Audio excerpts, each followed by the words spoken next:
नमस्कार साथियों, स्वागत है आप सभी का आपके अपने चैनल जीके फ्लैश ऑन में। सीटेट दिसंबर 2023 का जो हमारा बैच चल रहा है, आज ये इसकी क्लास कौन सी है? Fourth class. इससे पहले 4 क्लास हो चुकी है, फिर भी ये फोर्थ क्लास है क्योंकि क्लास थर्ड हमारी 2 पार्टों में पूरी हुई थी। तो आज की क्लास से हमने अपना स्टार्ट कर दिया है सिलेबस, वो भी सीडीपी का।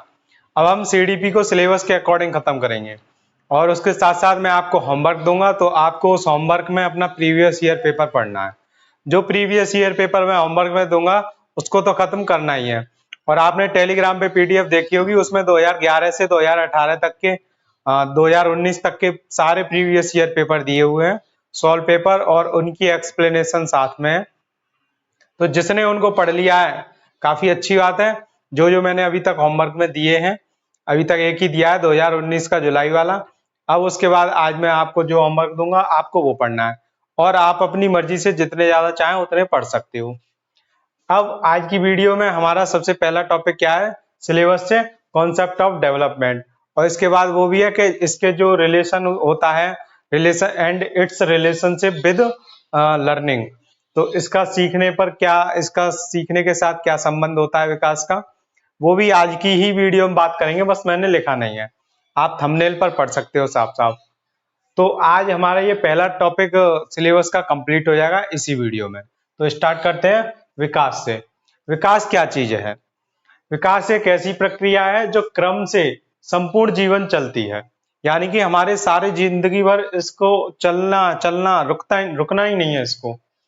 विकास के अंतर्गत शारीरिक, मानसिक, सामाजिक और संवेगात्मक परिवर्तन होते हैं। अब मैं इसकी इंग्लिश बता दूं। शारीरिक आपके होते हैं फिजिकल, मानसिक होते हैं मेंटली जिसको कॉग्निटिव बोलते हैं, सामाजिक सोशल और संवेगात्मक इमोशनल। तो ये सारे परिवर्तन होते हैं विकास के अंतर्गत, जो कि गर्भ धारण से मृत्यु तक निरंतर प्रकट होते रहते हैं। यानी कि जब से बच्चे का पहला दिन होता है तब से लेकर पेट में, अपनी माँ के पेट से लेकर उसके मरने तक जो भी पूरा इंसान है उसके पूरा डेवलपमेंट वो कहलाता है। इसमें सिर्फ हम पढ़े, हमको पढ़ना है चाइल्ड का, इसीलिए तो इसको चाइल्ड डेवलपमेंट बोलते हैं हम। जबकि होता डेवलपमेंट कहाँ तक है? पहले दिन जन्म से लेकर पेट, माँ के पेट में फर्स्ट डे से लेकर उसके बच्चे के मरने तक। बच्चे के क्या, जब वो मरता है तब तो काफी बूढ़ा हो जाएगा।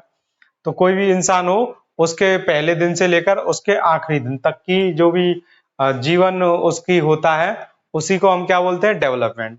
तो ये काफी इजी, आप समझ गए होंगे डेवलपमेंट होता क्या है। अब इसके अंदर क्या क्या चीजें आती हैं वो भी बता दी मैंने। शारीरिक, मानसिक, सामाजिक और संवेगात्मक, और भी काफी चीजें होती हैं, उनको सबको हम एक एक करके डिटेल में पढ़ते आएंगे।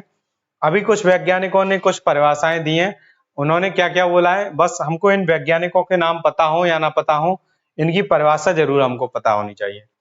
जैसे कि मुनरो ने कहा है, विकास परिवर्तन श्रृंखला की वह अवस्था है जिसमें बच्चा भ्रूणावस्था से लेकर प्रौढ़ावस्था तक गुजरता है।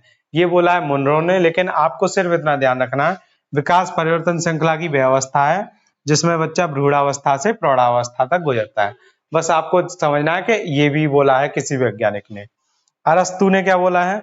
विकास आंतरिक एवं बाह्य कारणों से व्यक्ति में परिवर्तन है।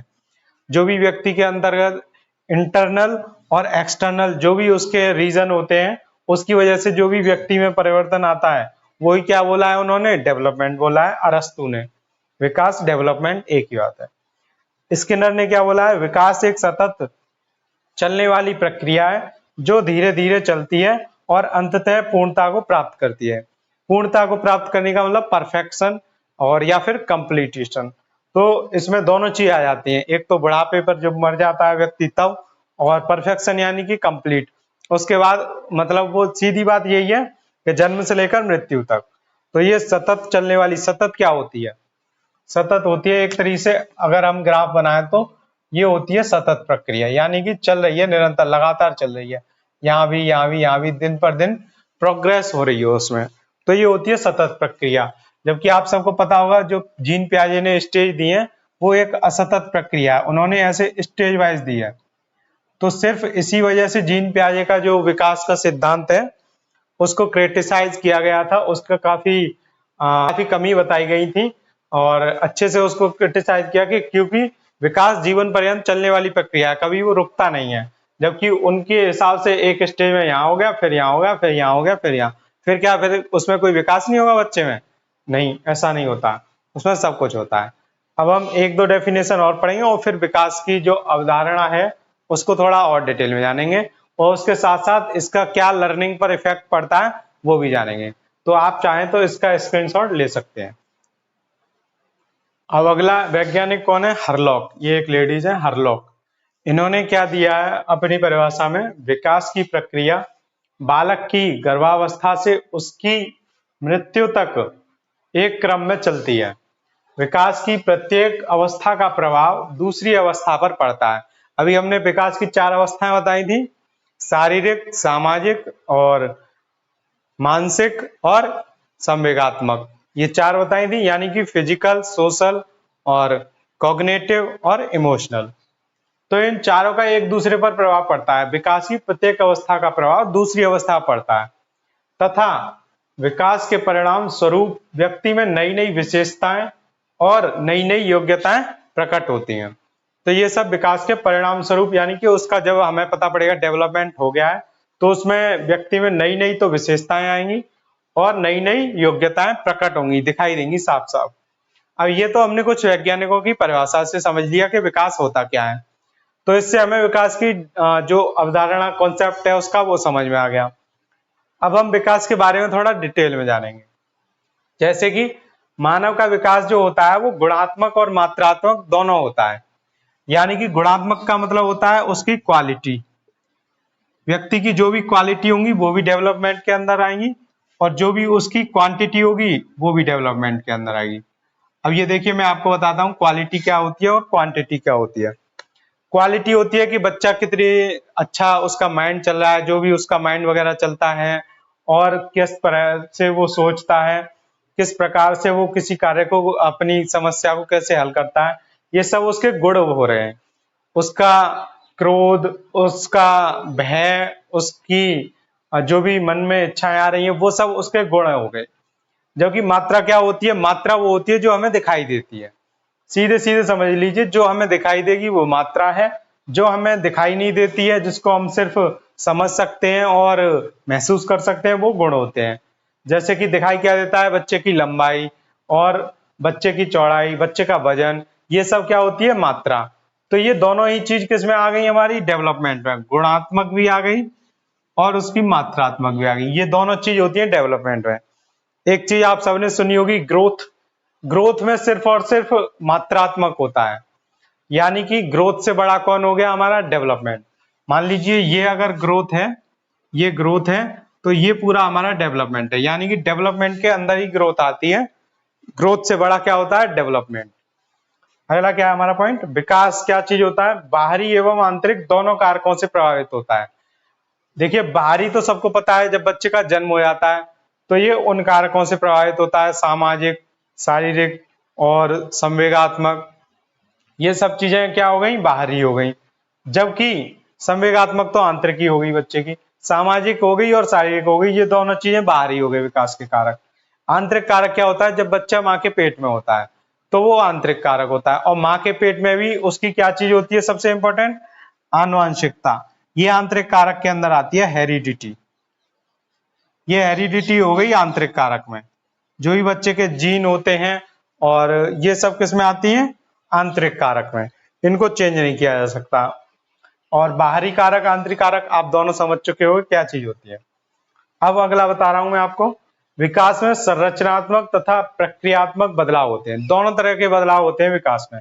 संरचनात्मक में एक तरह से क्वांटिटेटिव आ गया, क्वांटिटी वाला, ठीक है, तो वो उसकी संरचना हो गई, कैसे बच्चे की लंबाई बढ़ रही है, कैसे उसका वजन बढ़ रहा है, ये सब चीजें जो हमें दिखाई दे रही है वो उसकी संरचनात्मक हो गई।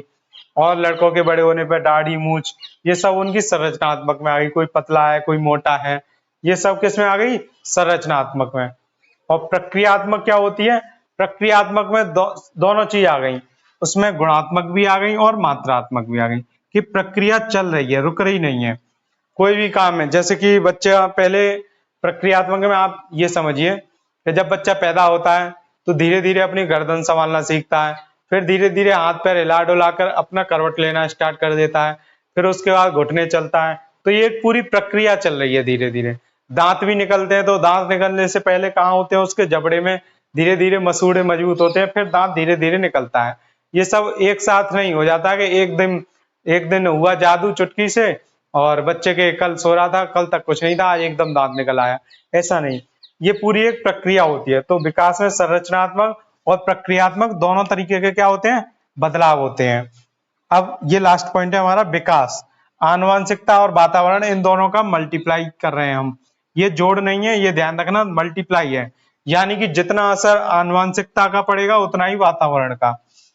आप जितनी ज्यादा वातावरण का असर बच्चे पर पड़ेगा उतना ही आनुवंशिकता का, दोनों चीजों का बराबर होगा मल्टीप्लाई। ठीक है। अगर किसी बच्चे का आनुवंशिकता विकास काफी अच्छा है तो वातावरण में भी वो बहुत अच्छा कर पाएगा। वातावरण उसको अच्छा मिल रहा है तो आनुवंशिकता, यानी कि दोनों एक दूसरे को प्रभावित करेंगे काफी अच्छी तरह। आनुवंशिकता को हेरिडिटी और वातावरण को क्या बोलते हैं हम, एनवायरमेंट। अब आप देखिए कि ये एनवायरमेंट और हेरिडिटी है, और यहाँ पर नीचे या लिख दिया है मैंने, परिपक्वता या और गुणा अधिगम। अधिगम को तो सबको पता है, लर्निंग बोलते हैं हम।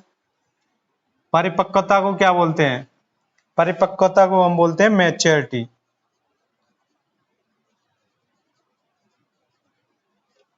ठीक है।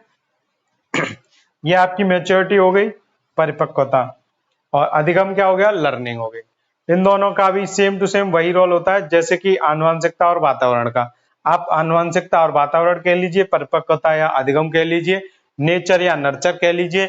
नेचर बोलते हैं प्रकृति को, नर्चर बोलते हैं पोषण को।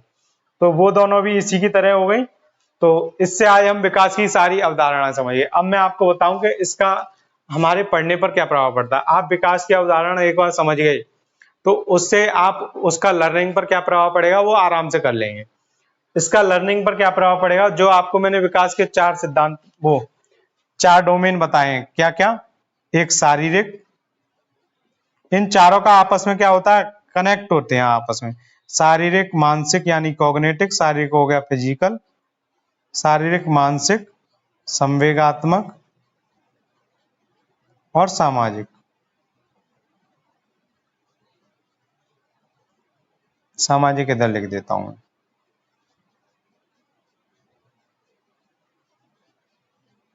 ठीक है, तो ये हो गए। अब आप बताइए, ये चारों में अगर बच्चे का समाज में अच्छी तरह से उसको सब देखभाल हो रही है, हर एक चीज मिल रही है उसको फैसिलिटी, तो वो अच्छे से उसका मानसिक विकास भी होगा, शारीरिक विकास भी होगा और संवेगात्मक विकास भी होगा, तीनों। उसी तरह से अगर उसका शारीरिक विकास अच्छा है तो वो समाज में भी काफी अच्छे से अपने आप को मैनेज कर पाएगा, एडजस्ट कर पाएगा, और मानसिक रूप से भी, संवेगात्मक रूप से भी। तीनों, ये चारों हैं, इनमें से कोई एक अच्छा होगा वो उन 3 पर प्रभाव डालेगा, और कोई एक खराब होगा वो बचे हुए 3 पर प्रभाव डालेगा।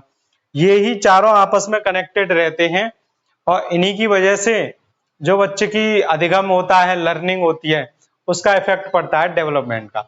तो यही होता है डेवलपमेंट। अगर मान लीजिए कोई बच्चा बीमार है अभी, तो एक बीमार बच्चा स्कूल में जाए और पेपर है, और एक बिल्कुल स्वस्थ बच्चा पेपर देने जाए, यानी हम बात कर रहे हैं शारीरिक की। एक का शारीरिक विकास अभी काफी अच्छा है और एक का बिल्कुल वो अभी बीमारी में है, बुखार आ रहा है उसको बहुत तेज। तो कौन सा बच्चा पेपर अच्छा कर पाएगा, जिसका बिल्कुल स्वास्थ्य बढ़िया है, और किसी का स्वास्थ्य बहुत खराब है, बुखार आ रहा है, वो पेपर देगा तो उसका पेपर खराब होगा। तो उसका पेपर खराब, उसका मूड भी खराब हो जाएगा, मानसिक रूप से नहीं अच्छा चलेगा, शारीरिक की वजह से, संवेगात्मक भी, वो इमोशनल काफी उसको डर लग जाएगा ज्यादा, और समाज में भी वो काफी बातें कम करेगा, और क्या करेगा, कोई भी चीज है वो उसको समझ में कम आएगी, इंटरेस्ट कम लेगा काफी। तो ये सब इफेक्ट क्यों पड़ रहे हैं, सिर्फ उसके बीमार होने से। ऐसे ही मानसिक, ऐसे ही संवेगात्मक और ऐसे ही सामाजिक। तो इस तरह से हम आज की ये वीडियो में विकास का जो भी अवधारणा है, वो कॉन्सेप्ट हम समझ पाए हैं। और मैं आपको एक बात बता दूं, ये कॉन्सेप्ट अगर सिर्फ और सिर्फ विकास को ही हम पढ़ने बैठ गए तो सीटेट के अलावा अगर हम पढ़ेंगे तो इस विकास को अगर मैं डेली 2 घंटे क्लास कराऊं तब भी ये आपकी 5 क्लास में खत्म होगा, इतना बड़ा ये टॉपिक है। लेकिन आज की वीडियो से आपका सीटेट से रिलेटेड इसमें से अब एक भी क्वेश्चन बाहर नहीं जाएगा। और इसके बाद जो इंपॉर्टेंट चीज है वो क्या है, प्रिंसिपल ऑफ डेवलपमेंट। तो कल की वीडियो में हम बात करेंगे, कल की क्लास में, क्लास 5th में डेवलपमेंट के जो सिद्धांत होते हैं उनके बारे में। और आज आपका होमवर्क क्या है? आज आपको मैं होमवर्क दे रहा हूं। आज आपका होमवर्क है सीडीपी में आपको पढ़ना है दिसंबर 2018 का प्रीवियस ईयर का पेपर। दिसंबर 2018 का ये आपको प्रीवियस ईयर का पेपर पढ़ना है, यानी कि PYQ, previous year question paper.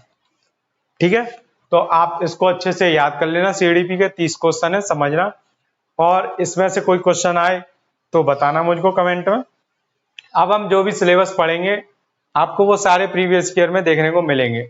वैसे तो मुझे पता है प्रीवियस ईयर काफी हेल्पफुल रहेंगे आपके लिए, लेकिन इस बार मैं आपको सिलेबस में से एक चीज ऐसी कराऊंगा जिससे आपका ये क्वेश्चन ना छूट पाए। तो थैंक यू सो मच, मिलते हैं आपसे जल्दी नेक्स्ट वीडियो में।